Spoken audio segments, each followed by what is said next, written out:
Good morning students. This video is sponsored by Virgin Mary Higher Secondary School Ujjain. Today we will start Social Science Class 8 Chapter 5 Our National Goals. Let's start Fundamental Rights. नागरिकों के मौलिक अधिकार।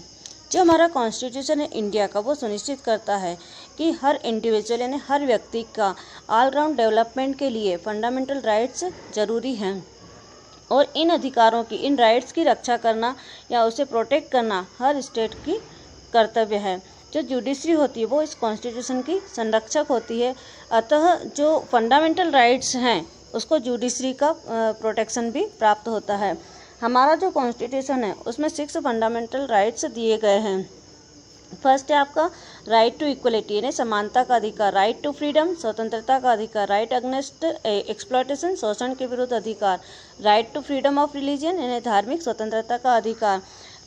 Fifth one है आपका cultural and educational rights यानी संस्कृति और शिक्षा का अधिकार।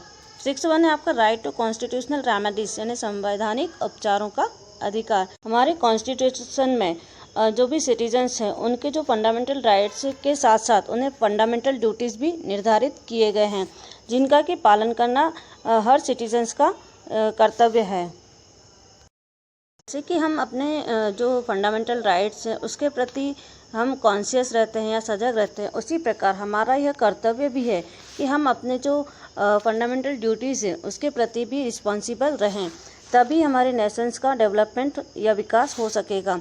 हमारा जो कॉन्स्टिट्यूशन है उसमें जो उल्लेख किया गया है कि जो हमारे ड्यूटीज़ है, फंडामेंटल ड्यूटीज़ है, में कुछ कर्तव्य इस प्रकार हैं कि जो इंडिया है उसके प्रत्येक सिटीजन्स का कर्तव्य होगा कि वह कॉन्स्टिट्यूशन का पालन करें और उसके ideas, institution, national flag, national songs का रिस्पेक्ट करें।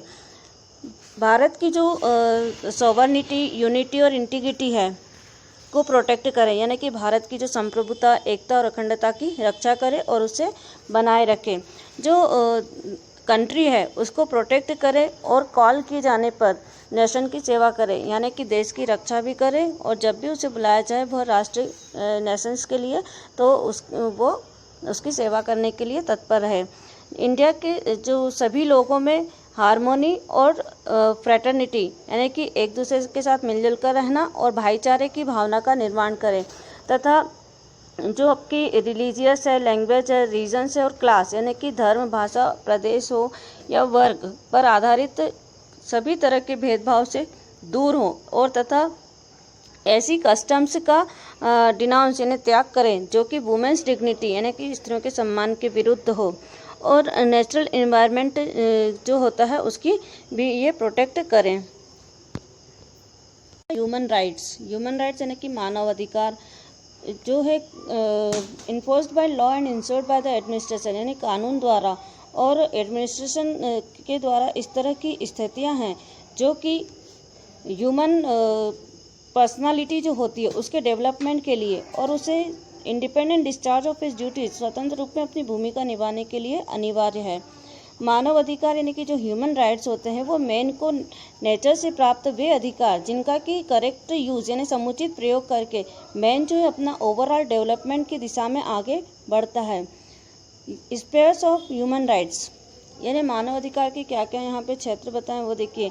Human rights is very vast, जो मानव अधिकार का क्षेत्र है वो बहुत ही बड़ा है। It contains a variety of citizens political, social, economic and cultural rights यानी कि यहाँ पे नागरिकों के जो है पॉलिटिकल, सोशल, इकोनॉमिक यानी सामाजिक, आर्थिक और सांस्कृतिक अधिकारों का समावेश किया गया है और इन अधिकारों को समझने के लिए इन्हें 4 पार्ट्स में डिवाइड किया गया है या 4 कैटेगरी में डिवाइड किया गया है। फर्स्ट है आपका those rights which every human acquire from birth and are a part of life, मतलब ऐसे राइट्स जो कि हर ह्यूमंस के लिए, हर ह्यूमन बीइंग के लिए जन्मजात होते हैं और उसके लाइफ का या उसकी ज़िंदगी का आधार या अंग बन चुके होते हैं।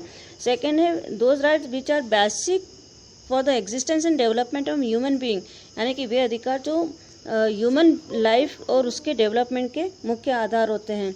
और थर्ड है वे राइट्स जिनको पाने के लिए जो सोशल कंडीशंस होती हैं उनका होना अनिवार्य है। और फोर्थ वे राइट्स जो मैन की प्राइमरी नीड्स को या डिमांड पर आधारित होते हैं। आपका declaration of universal human rights यानी मानव अधिकारों की घोषणा। जो ह्यूमन राइट्स को प्रोटेक्ट करने के लिए अपने एफर्ट्स में यूएनओ यानी कि यूनाइटेड नेशनल ऑर्गेनाइजेशन ने इम्पोर्टेंट अचीवमेंट या महत्वपूर्ण उपलब्धि प्राप्त की है। उसके अनुसार 10 दिसंबर 1948 को जनरल असेंबली में ह्यूमन राइट्स को डिक्लेयर किया गया है, यानी कि मानव अधिकारों को घोषित किया गया है, जिसमें कि हर साल 10 दिसंबर को पूरा world international human rights day मनाता है। द डिक्लेरेशन स्टेट्स यानी कि इस घोषणा पत्र में कहा गया है कि every person is free by birth, मतलब हर व्यक्ति जो है जन्म से ही स्वतंत्र है और उसे अपनी जो डिग्निटी है यानी कि अपना गरिमा है और अधिकारों के मामले में सभी लोग बराबर हैं। और इन जो राइट्स और फ्रीडम्स है उसको प्राप्त करने में लोगों के बीच किसी भी तरह का race, caste, sex, language, religion, politics, national and social status, property in other level यानी कि जो वर्ण, भाषा, लिंग, जाति, धर्म, राजनीति, संपत्ति, इसके आधार पर किसी तरह का कोई डिस्क्रिमिनेशन नहीं किया जाएगा, यानी कि कोई भेदभाव नहीं किया जाएगा। नेक्स्ट है human rights and its protections. मानव अधिकार और उनका संरक्षण, इसके लिए कुछ पॉइंट्स यहाँ पे दिए गए हैं। To take out rallies form human change and to organize missions for awareness of human rights, यानी रैली निकलवा सकता है, ह्यूमन चेंज यानी मानव श्रृंखला बना सकता है और अपने जो राइट्स हैं उनके अधिकारों के प्रति जागरूक भी हो सकता है। फिर है to spread information through the medium of television, radio and video films, यानी कि ये दूरदर्शन, रेडियो और वीडियो फिल्मों के माध्यम से जानकारी देना। थर्ड है कि जो propagate and communicate through newspaper, poster and slogans, समाचार पत्र, पोस्टर, नारों के द्वारा भी प्रचार प्रसार कर सकते हैं। और to organize talks on human rights during meeting and seminars, जो बैठक और जो सेमिनार्स होते हैं उसमें ह्यूमन राइट्स के जो संरक्षण है उस पर चर्चा करना। आपका सक्सेस ऑफ डेमोक्रेसी यानी कि जो हमारा डेमोक्रेसी है उसकी सक्सेस के लिए कुछ फैक्टर्स यहाँ दिए गए हैं। फर्स्ट है आपका लिटरेट सिटीजन्स यानी कि जनता का शिक्षित होना। क्योंकि डेमोक्रेसी में जो भी सिटीजन्स होते हैं वो पॉलिटिकल प्रोसेस में पार्टिसिपेट करते हैं।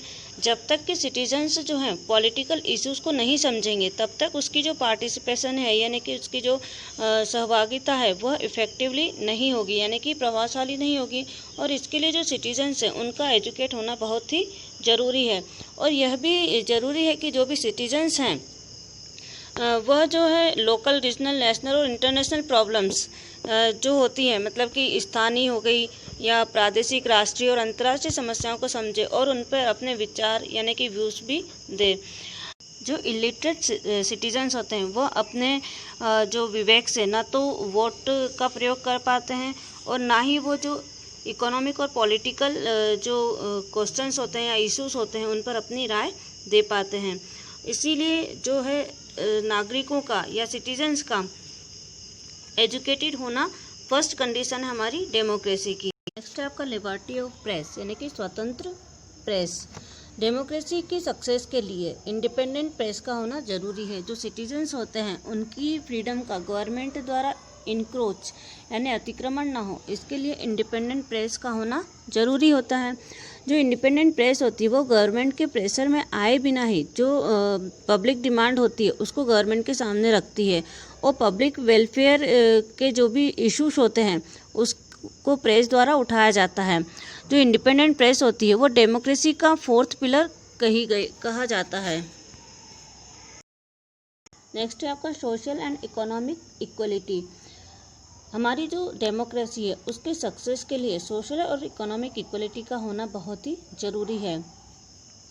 जब तक कि हमारी जो समाज में high, low, rich, poor, untouchability continue persist in the society, जब तक कि समाज में ऊंच नीच, गरीब अमीर और छुआछूत जैसे डिस्क्रिमिनेशंस रहेंगे तब तक जो है हमारी डेमोक्रेसी स्मूथली फंक्शन यानी कि अच्छी तरह से कार्य नहीं कर सकती है। इसी प्रकार इकोनॉमिक इनइक्वलिटी जो है वो सोसाइटी के जो डिफरेंट सेक्शंस हैं उनमें परस्पर जो है मनमुटाव को जन्म देती है और इसके कारण जो है division between rich and poor critically damage democracy.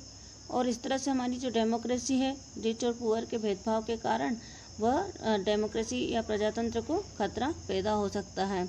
इसीलिए हमें ऐसी सोसाइटी चाहिए जिसमें कि रिच और पुअर का अंतर कम हो, और जो सोशल और इकोनॉमिक दृष्टि से भी इसमें किसी तरह का कोई डिस्क्रिमिनेशन ना हो। और साथ ही कास्ट और blood are stumbling block for democracy, मतलब जो जाति और बिरादरी की जो नैरो कॉन्सेप्ट है ना, वो डेमोक्रेसी के लिए एक बाधा है।